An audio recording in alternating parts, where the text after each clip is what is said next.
Hello my dear students. आज मैं कुछ मैथ के बेसिक फार्मूले बताने जा रहा हूँ। इस तरह के वीडियो 3 से 4 बनाए जाएंगे जिसमें आपको सारे बेसिक फार्मूलों के बारे में जानकारी दी जाएगी। और ये सारे फार्मूले मैं सेगमेंट वाइज नहीं बता रहा हूँ, मैं मिक्सअप करके बता रहा हूँ, जिससे कि आपको बोरियत ना महसूस हो और आपको ये फार्मूले आसानी से याद हो सकें।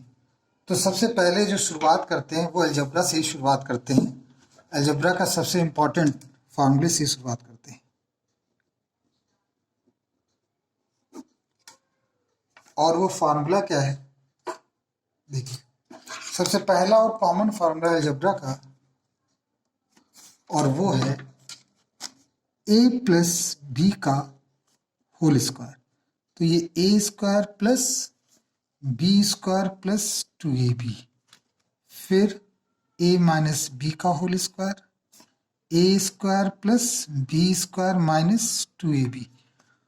और ये फार्मूले 6th स्टैंडर्ड के लिए भी जरूरी है, 7th 8th 9th 10th first year inter सबके लिए ये महत्वपूर्ण फार्मूले और आपको हमेशा याद रखने चाहिए। इसी बात को ध्यान में रखते हुए मैं ये सारे फार्मूले लिख रहा हूँ और समझाते हुए। नेक्स्ट फार्मूला सबसे इंपॉर्टेंट फार्मूला ए स्क्वायर माइनस बी स्क्वायर, और इसको लिखा जाएगा ए प्लस बी और ए माइनस बी। इसके बाद ए प्लस बी का होल क्यूब, इसका फॉर्मूला आपको याद कर लेना है, A cube B cube 3ab bracket में ए प्लस बी। इसके बाद ए माइनस बी का whole cube, A cube minus B cube minus 3ab bracket में ए माइनस बी। इसके बाद बहुत इंपॉर्टेंट फार्मूले, इनमें बच्चे बहुत कंफ्यूज होते हैं, आपको नहीं होना है। A plus B, A square plus B square और माइनस में A B. Next formula A cube minus का B cube, A minus B, A square plus B square plus A B. ठीक है, ये तो 6 3 3 6 7 तो ये बेसिक फार्मूले, लेकिन इसके अलावा भी 2-3 और फार्मूले हैं जिनको हम लिख लेते हैं यहाँ पर। A plus B plus C का whole square, A square plus B square plus C square, और ये बन जाएगा +2 ब्रैकेट में ए बी बी सी और सी। ये आपको याद रखने हमेशा। एक और बड़ा कॉमन फार्मूला, इसे भी आप याद कर लें, A cube plus B cube plus C cube minus 3abc is equal to A plus B plus C bracket में A square plus B square plus C square minus A B minus B C minus C A. तो ये कुछ basic algebra के फॉर्मूले थे जिनको हमने आपको बताया। अब हम एक्सपोनेंट के फॉर्मूले बताने जा रहे हैं।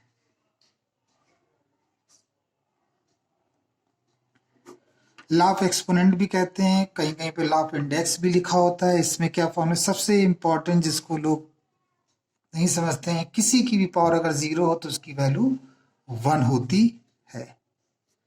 ये हमेशा याद, किसी की भी पावर, जैसे -1 to the power 0 it gives 1, 2 to the power 0 it gives 1। किसी की भी पावर हो उसकी वैल्यू क्या होगी, e to the power, even e to the power 0 हो उसकी वैल्यू भी 1 ही होती है। ठीक है, जैसे इसमें एक और फॉर्मूला आता है, a to the power m into a to the power n। जब बेस सेम होता है तो पावर ऐड हो जाती है, m प्लस n। अगला formula a to the power, और डिवीजन में बेस सेम हो और डिवाइड के फॉर्म में हो तो वो पावर सब्ट्रैक्ट हो जाती है। जैसे अगर हम यहाँ देखें 2 द पावर 10 और 2 द पावर 15 तो ये बन जाएगा 2 टू द पावर 25। अगला इसी में बहुत इंपॉर्टेंट फॉर्मूला है a upon B to the power n। तो इसमें हम क्या लिखते हैं, a की पावर n अपॉन b की पावर n। ये पावर दोनों में लगा दी जाती है, बहुत ही simple.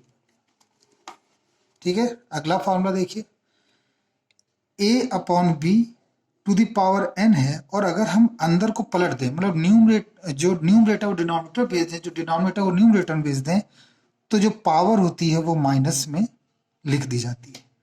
This is a law, this is a rule. तो आपको ये रूल याद रखना है। इसमें कई बच्चों को काफी कंफ्यूजन होता है, उसे भी हम देख लें।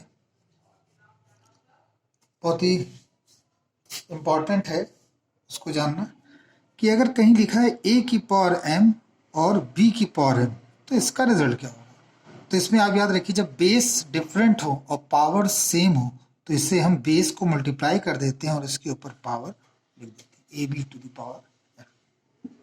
ठीक है, तो ये हमने आपको बहुत इंपॉर्टेंट फॉर्मूले बताए। और देखिए, कोई भी दो क्वांटिटी जो कि स्क्वायर रूट के फॉर्म में हो और सेम हो, तो उसकी वैल्यू से स्क्वायर रूट हट जाता है।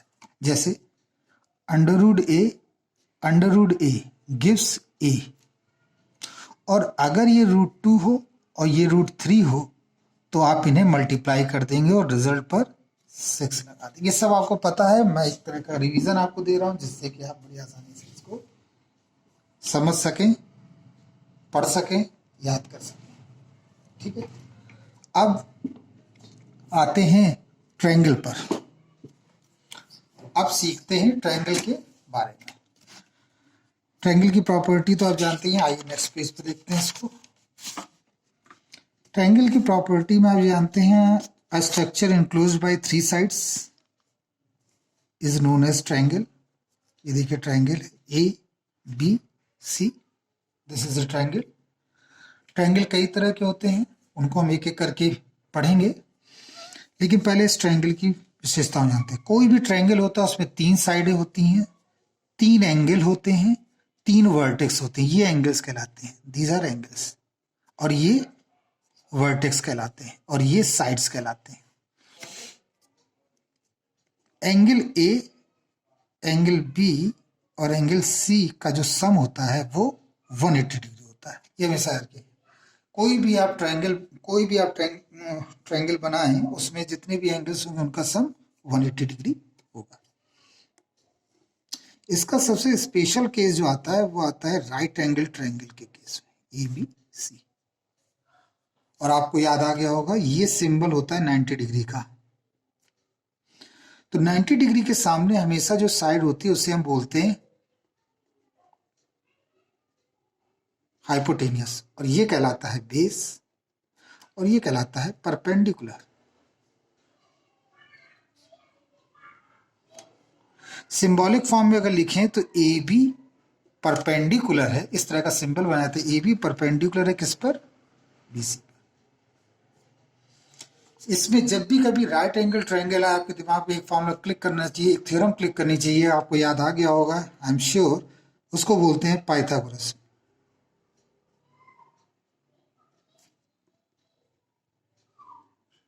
उसको बोलते हैं पाइथागोरस थ्योरम। और वो क्या होती है, जो सबसे लार्जेस्ट साइड होती है, हमेशा याद रखिए राइट एंगल ट्रायंगल में सबसे बड़ी साइड हाइपोटेनियस होती है, उस लार्जेस्ट साइड का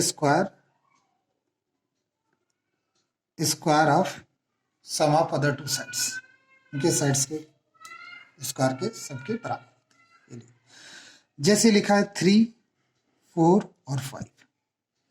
अब हमें पता करना है क्या ये राइट एंगल ट्रायंगल है। जैसे क्वेश्चन में कहीं आया तो आपके दिमाग में तुरंत बात आ गई, अरे ये तो क्वेश्चन हमें आता है, बिल्कुल आता है, मैं जानता हूँ ये आपको आता है, लेकिन आपको रिवाइज कर लेना, क्योंकि मैथ में अगर परफेक्ट होना तो आपको रिवीजन एवरी डे करना है।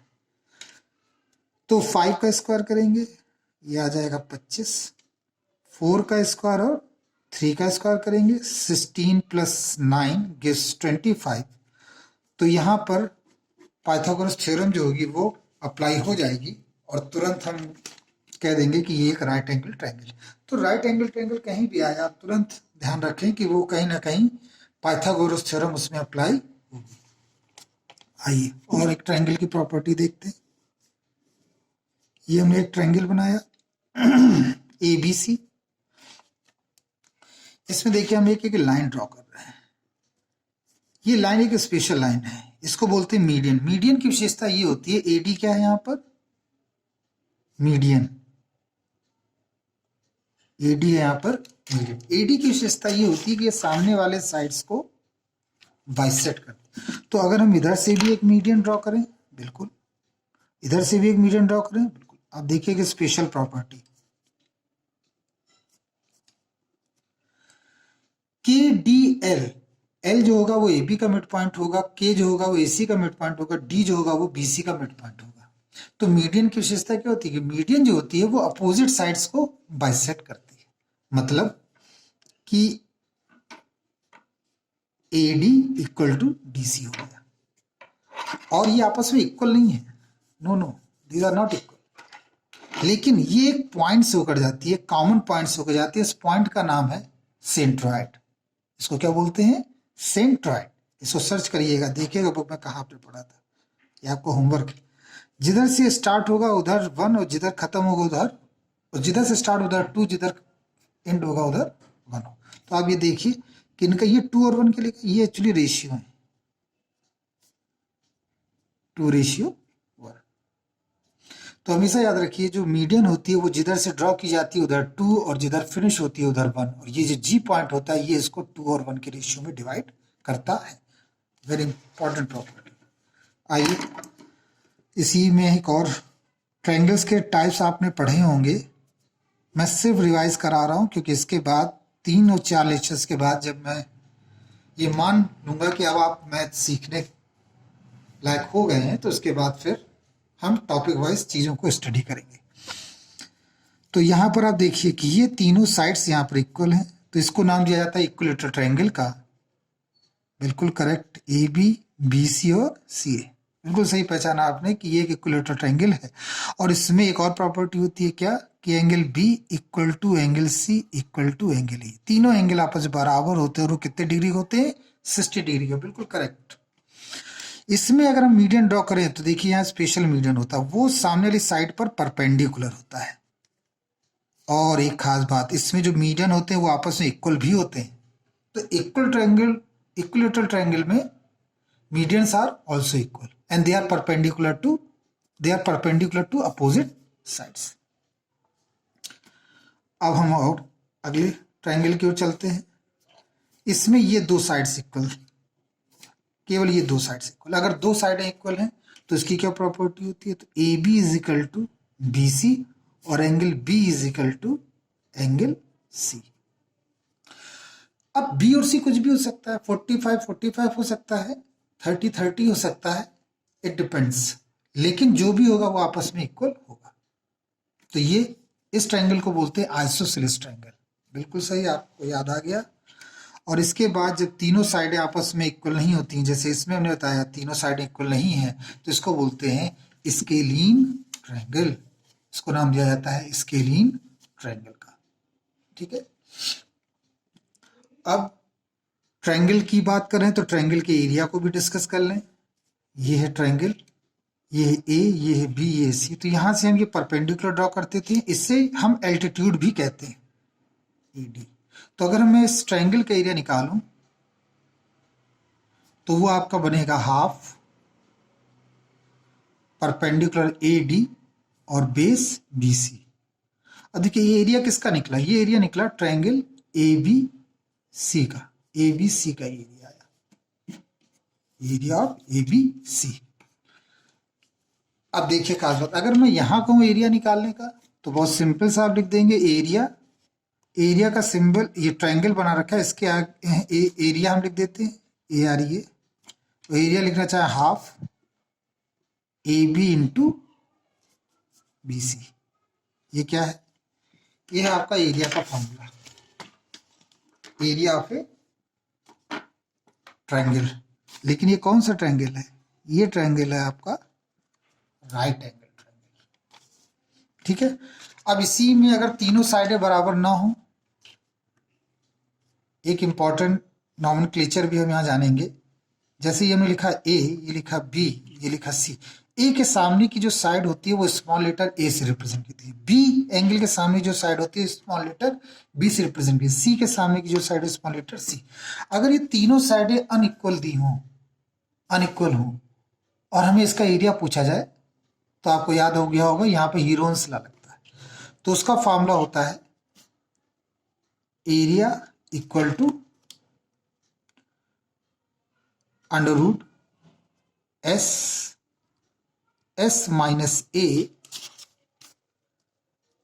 एस माइनस बी और एस माइनस सी। ये इसका एरिया फॉर्मूला कब लगेगा? वैसे तो ये सब जगह लगा सकते हैं, इसमें भी लगा सकते हैं, हर कोई भी ट्रायंगल अगर आपको 3 साइडें पता हो आप ये फॉर्मूला लगाइए, आंसर है। लेकिन हम ये क्यों लगाते हैं, हम ये क्यों लगाते हैं? इसलिए क्योंकि ये कैलकुलेशन, इसमें कैलकुलेशन कम है, इसमें कैलकुलेशन ज्यादा। Where is S? एस का मतलब होता है A plus B plus C by 2।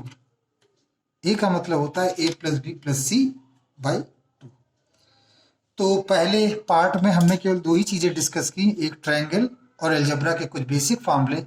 दूसरे पार्ट में हम ट्रिग्नोमेट्री, जो कि सबसे इंपॉर्टेंट है 9th और 10th का टॉपिक, उसके बारे में हम लोग जानेंगे, उसके बारे में हम लोग सीखेंगे। Thank you.